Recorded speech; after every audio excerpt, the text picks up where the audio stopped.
A shocking story is unfolding from Kaduna State, and the details are as disturbing as they are confusing. Over the weekend, armed gunmen stormed multiple churches in Kurmin Wali village during Sunday worship services and kidnapped more than 160 worshippers. But here's where it gets complicated. The Kaduna state government and police initially denied the entire incident even happened, calling it false rumors spread by what they termed conflict entrepreneurs. Then, just one day later, they reversed course and confirmed that yes, the mass kidnapping actually occurred. Let me walk you through what happened. On Sunday morning around 9 o'clock, worshippers were gathered at two Cherubim and Seraphim churches and one evangelical church winning all congregation in Kurmin Wali village in Kajuru local government area. Witnesses say armed men, heavily equipped with sophisticated weapons, including AK-47 rifles, surrounded the churches from multiple directions. They warned anyone who tried to run would be shot. The attackers then forced congregants from all three churches together and marched them into the wilderness.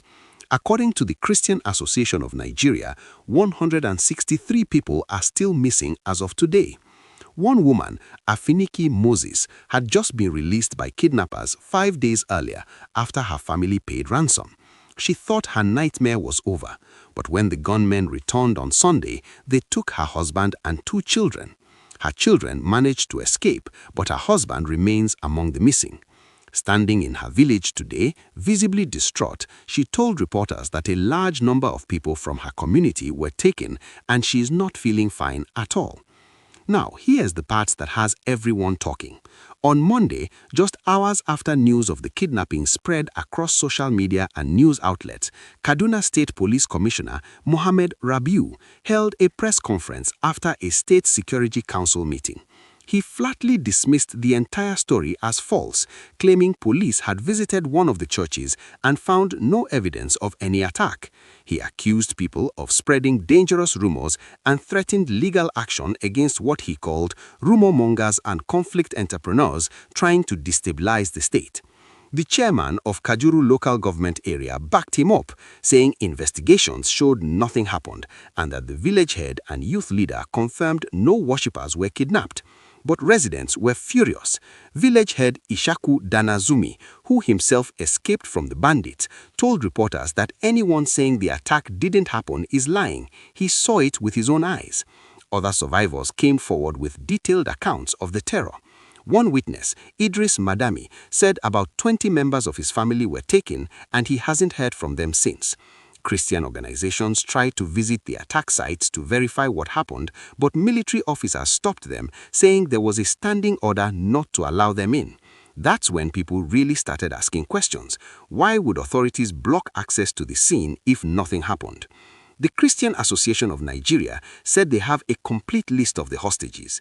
Local advocacy groups published names of the missing, though these lists couldn't be independently verified. Families were in anguish, not just from the kidnappings, but from being told by their own government that their loved ones weren't actually missing. If you're finding this story important and want to stay updated on what's really happening in Nigeria, make sure you hit that subscribe button so you don't miss any developments. Then, on Tuesday, just 24 hours after the denial, the Nigeria Police Force completely changed their tune. Force spokesman Benjamin Hundeyin released a statement acknowledging that the kidnapping did occur. He tried to explain that the commissioner's earlier comments were misunderstood, saying they were simply intended to prevent panic while facts were being confirmed. He claimed those remarks were not a denial, but a measured response pending verification. But many Nigerians aren't buying that explanation. The commissioner's words on Monday were crystal clear. He called it completely false and challenged anyone to provide names of victims. So, why the initial denial and then the sudden reversal? This is where context becomes crucial. Nigeria is currently under intense scrutiny from the United States government over the treatment of Christians. President Donald Trump has publicly accused Nigeria of allowing Christian persecution and has threatened military action. On Christmas Day, the United States actually launched airstrikes on what they claimed were Islamic State positions in Sokoto State in northwestern Nigeria. The Nigerian government confirmed they were aware of the operation. This created a massive diplomatic issue between the two countries. With this international pressure hanging over them, some observers believe Kaduna state officials may have been trying to downplay or deny the church attack to avoid adding fuel to the fire. If a mass kidnapping of over 100 Christians from 3 churches became international news while the US was already threatening Nigeria over Christian persecution, it could have serious consequences. We are talking potential sanctions, damaged military cooperation, travel restrictions, and more intense international condemnation. The timing couldn't be worse for Nigerian authorities trying to manage their international reputation. But if that's what happened, if officials really did try to suppress news of this attack for political or diplomatic reasons, the implications are devastating. 163 families are waiting desperately for news of their loved ones.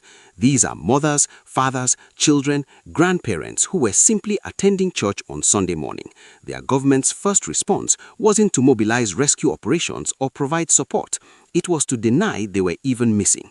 That's a betrayal that cuts deep. Kaduna State has been one of the epicenters of Nigeria's security crisis. Bandits and armed groups have terrorized communities for years, kidnapping for ransom, attacking schools, and targeting places of worship. This attack in Kurminwali is part of a larger pattern. Just months ago, hundreds of school children and teachers were abducted in another part of Kaduna State. The insecurity is relentless, and communities live in constant fear. What happens next will be critical. First, there needs to be immediate rescue operations for those 163 people still in captivity. Their families deserve answers and action. Second, there must be accountability for why this incident was initially denied and who made that decision. If officials really did prioritize managing international perception over citizen safety, that cannot go unanswered. Third, Nigeria needs an honest conversation about the true scale of insecurity in the north. If state governments are manipulating information or hiding incidents, how can anyone develop real solutions? This story matters because it raises fundamental questions about trust between citizens and government. Can Nigerians trust official security reports? Are there other incidents that have been suppressed or minimized? And when international pressure conflicts with local reality, whose interests do governments serve? These are questions every Nigerian should be asking. Stay engaged with this story, keep demanding answers, and make sure you're subscribed to this channel so you can follow every development as it unfolds.